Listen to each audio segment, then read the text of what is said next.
এই শহরের সমস্ত খাবার আচমকায় জীবন্ত হয়ে যায় আর মানুষের উপর হামলা শুরু করে দেয়, যেখানে এই ব্রেডগুলো বোতলগুলোকে বাঁচায় আর বোতলগুলো মানুষের উপর পাথর ছুড়ে, আর এভাবে তারা মানুষকে প্রায় জব্দ করে ফেলেছিল। কিন্তু তখনই সেখানে একটা মোটা লোক চলে আসে, যা দেখে সবাই ভয় খেয়ে যায়। কিন্তু একটা কোল্ড ড্রিঙ্কস ভয় না পেয়ে মোটুর সাথে লড়াই করতে যায়, কিন্তু মোটু তাকে ফুটো করে খেয়ে নেয়। আর এদিকে একটা খাবার আহত হয়, যা দেখে সবাই মোটুর প্রতিশোধ নেওয়ার জন্য প্ল্যান করে।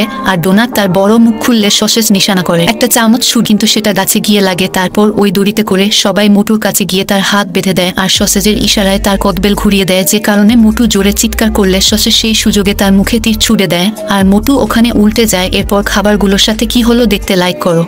এই দুটো জেব্রা যখন নদী পার হতে আসে, তখন একটা জেব্রা বলে, তুমি এটাতে লাফ দিয়ে পার হচ্ছ না কেন? তখন অপর জেব্রাটা বলে, আমার মনে হয় এটা কুমির। তখন অন্য জেব্রাটা একটু এগিয়ে এসে বলে, আমার মনে হয় এটা পাথর। এই বলে দুজনের মধ্যে তর্ক শুরু হয়। এরপর এদের মধ্যে একটা জেব্রা একটা পাথর ওই জিনিসটার দিকে ছুঁড়ে, এটা দেখে সেই জেব্রাটা বলে, দেখো আমি বললাম এটা পাথর। এটা শুনে অন্য জেব্রাটা অন্যের কথা শুনে ঝাঁপ দিয়ে দেয়। এরপর জেব্রাটা বুঝতে পারে এটা পাথর ছিল না, একটা কুমির ছিল। এরপর কুমিরটা আবার আগের মতো হয়ে যায়। ঠিক তখনই আবার ওখানে এক জেব্রা আসে আর তর্ক শুরু করে, এখন বলো এই গল্পের মোরাল স্টোরি কি হতে পারে?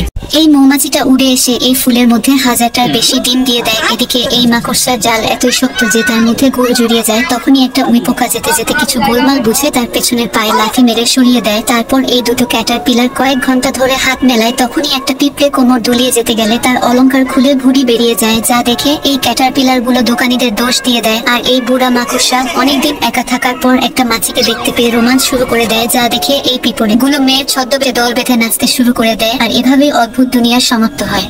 এই ফুলগুলো একটা মুকুট হয়ে গেলে দুটো পাখি এই মুকুট প্রকৃতির রানীকে পরিয়ে দেয়, কেননা আজ রানীর জন্মদিন, যে কারণে সবাই আনন্দে নাচানাচি করে। কিন্তু তখনই মাটির ভেতর থেকে এক শয়তান বেরিয়ে আসে, যা দেখে সবাই ভয় পেয়ে যায়। শয়তান রানীকে জোর করে মাটিতে নিয়ে চলে যায় আর মাটির নিচে রানীকে তাজ পরিয়ে বিয়ে করতে যায়। আর এদিকে রানী না থাকায় পুরো জঙ্গল বরফে ঢেকে যায়, যে জন্য সব পশু পাখিরই বেঁচে থাকা কষ্টকর হয়ে যায়। আর রানী এসব বুঝতে পেরে খুবই মন খারাপ করে, যা দেখে এই শয়তান আরো রেগে গেলে রানী শয়তানকে হাতচুট করে বলে, তুমি যদি আমায় যেতে দাও তাহলে আমি নিজে থেকে তোমার সাথে বিয়ে করব। যেটা শুনে শয়তান রানীকে ছেড়ে দেয়। এরপর রানী তার শক্তি দিয়ে আবার জঙ্গলকে আগের মতো ঠিক করে দেয়।